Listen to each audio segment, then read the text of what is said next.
Woo! Oh, Woo! okay. What is up, guys? It is... Dang. Dang. Evrin, you want to do it? Okay, welcome guys to this All right. episode of the podcast. Today, I'm Evrin, just for today. I'm Ryan. And just for today. yeah, you know, sometimes I'm Evrin. Sometimes Don't tell me your name's John. No, it's Irvin. Please. Sometimes We it's don't need Irvin. another John. Like Julius Irving? Yeah, Irvin, yeah, all the time. Everyone calls me Irvin, so, you know, I feel like it. But today we'll be talking about colleges. Is it important? Do you want to go? Where should you go? Suggestions, places we've been. Do you really need it? Yeah, do you? I mean, I know some people, and they don't need it. Because that's something I actually questioned for a really long time. It's like, do I really need college? Because I want to go to school for photography. So I was like, there's so much, there's Photoshop tutorials for everything online. Like, you know, there's tutorials, there's everything out there. I could just be a YouTube student, I guess. Let's talk about that first, because that's one of my biggest things too, is college. Is it all that important? To be honest, college isn't all that important. It's for the people who you get innovative and they don't make their own company. Because people who start their own businesses, usually, they don't really need their college education, because they usually do it in their own way. They get their own money through the banks. Because they have the mindset already there. They don't have to be taught that. They don't need help from college. College is for the people who actually need training in their field. Some people are just born for what they do. And to be honest, you don't need it. You just go into what you need to do and you do what you need to do. So to me, college is for the people who really do need that help, or want to get more knowledge into their field and practice and stuff like that. Because one thing I do know is, if you want to be a lawyer, you need the college, because you're not going to be a lawyer without college, or doctoring. Those big jobs, no. But anything else, I'm pretty sure you could do on your own. You really don't need it. Yeah. So well, I know I mentioned earlier, I'm majoring in photography, and what are you majoring in? Psychology. Psychology. So it's funny you mentioned how like people don't need to go unless they're trying to get experience or training, and that's exactly what made me decide to actually go to college, because I was against it. Like, if you would have asked me even 6 months ago, I'd be like, no, I'm not going to college. He's that stuff. Like, I'm going to save that money. You know, I could start up a business with that money. Yeah, the tuition, just shoot books. Let's put that on the camera. Let's put that on a tripod. Let's put that on a location. Exactly. Like, I could start my own business. Who needs that? Yeah, but then I started looking into it, and I just toured a campus, the Brooks Institute. It's been around for like 50 years, I think. But I realized like the photography industry, just on my end, it's so densely populated, and it's all about who you know, not what you know.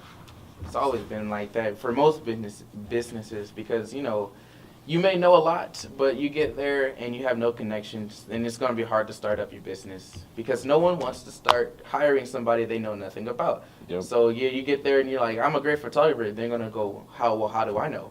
Yeah. And then they won't want to hire you. Exactly. It's like, what, you've taken pictures of a few families? Shoot, like, I could do that. How does that make you good? I got a phone for that. Click, click. Exactly. It's hard, and that's why when I toured the campus there, that's what I really, like, it hit me.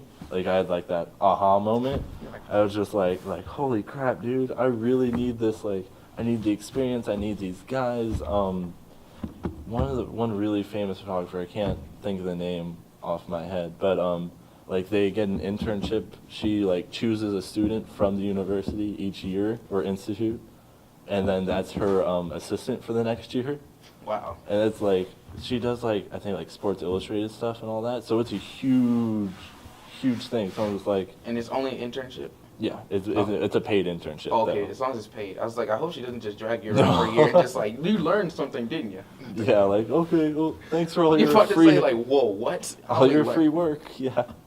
Like, that's crazy, like, But yeah, for psychology, I went to a few schools, because a lot of schools offer psychology, but you have to really look into their programs, because they may offer what you're looking for, but they may not offer it in the way you want it. Because I know psychology, for me, I want specific mind, like, you know, to learn how the mind works, and not all the schools I went to check into the whole working with the mind. It's more of they want you to become a psychiatrist for, you know, doctorate and all that stuff. You have to spend the 8 years. Yeah. And to be honest, I'm not looking to become a psychiatrist. I don't want to sign medicine and all that stuff.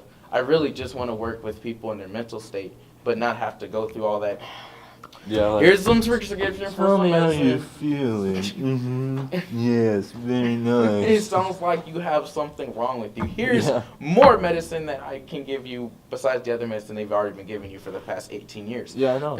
I totally agree. I think psychology is really interesting. I think it's not even just good to understand how like our mind works, but also like marketing or any sort of business. It's you need crazy. to be tapped into the mind, and you need to be like, okay, so the color red is going to make people angry, so I'm going to use less red in my ad or something like that. You know? Yeah, because I learned something interesting about the supermarkets, about everything counts to the music, to the height level, to the placement of items, plus the time people, where they put things and the time they leave them out and stuff like that. It all works Really? on the people when they walk in, and it's so interesting. Like, you know, candy, they made sure candy is always there in the lines because when the child goes, they see candy, they ask their parents for the candy in the line so they can grab it right there. They don't have to walk all the way out into the back of the store to find some candy. Yeah.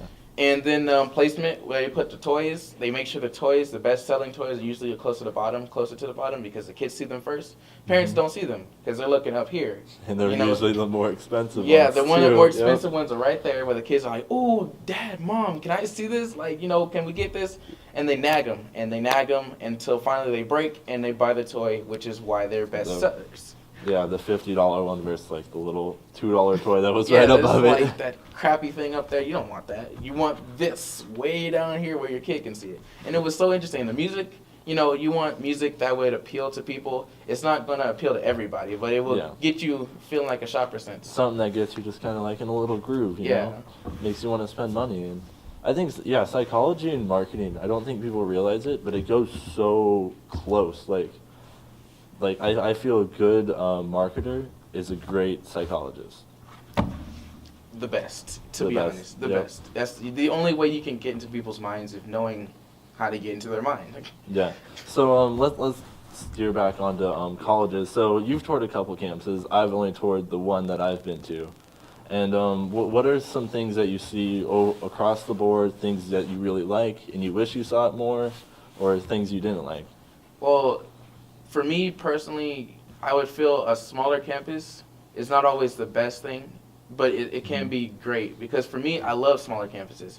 And I love that personal experience you can have with your professor, because I feel like people are more in tune to helping you when it's a smaller class and you can actually talk to this person compared to just like 50,000 students and you're just sitting there in a classroom full of 300 and you're just battling for the win. I agree, because I remember the campus I toured, Brooks Institute, they called like their teachers, like some of them, not all of them, some of them were like on first name basis with their teachers. Wow. Like they could like send them a text message to be like, hey, what's Mary, up? what's up, Mary? Yeah, exactly. It was so weird. It just, like, I was like, are you a student or are you a teacher? Wait, you're a teacher? Is that a parent? Yeah, it was weird. But I thought it was just really cool and really humble. But yeah, what are some pluses maybe to big universities or?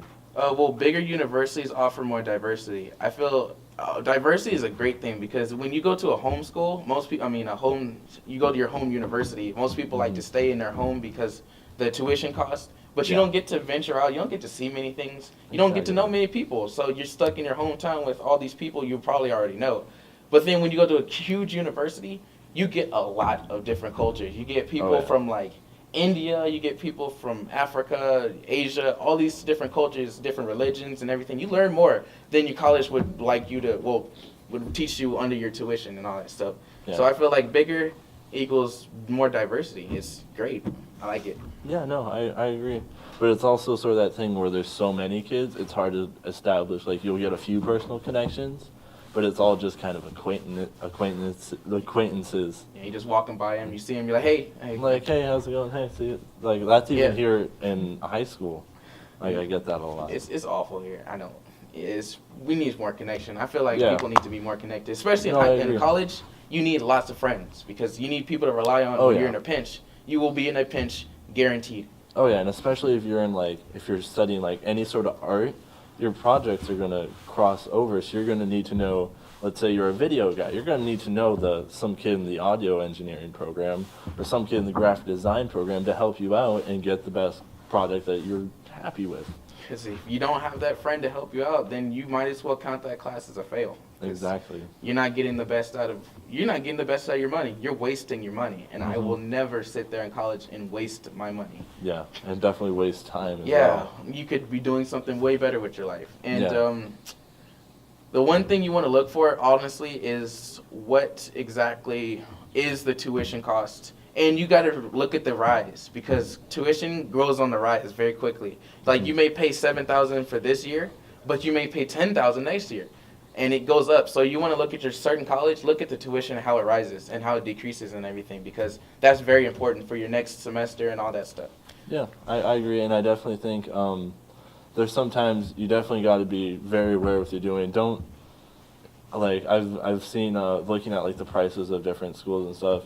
Definitely look into maybe there's a big university, let's say USC. Go to the community college the first year, because you're mainly taking like core classes anyways, math, English. Go to the community college, get your residency, and then you might see that tuition drop down, cut it in half. I mean, for in-state tuition, is a huge difference between out-of-state. I've noticed that right off the bat. And one thing people don't know is private colleges, that aren't funded by the government, God bless their soul, they offer so much financial aid that it's crazy.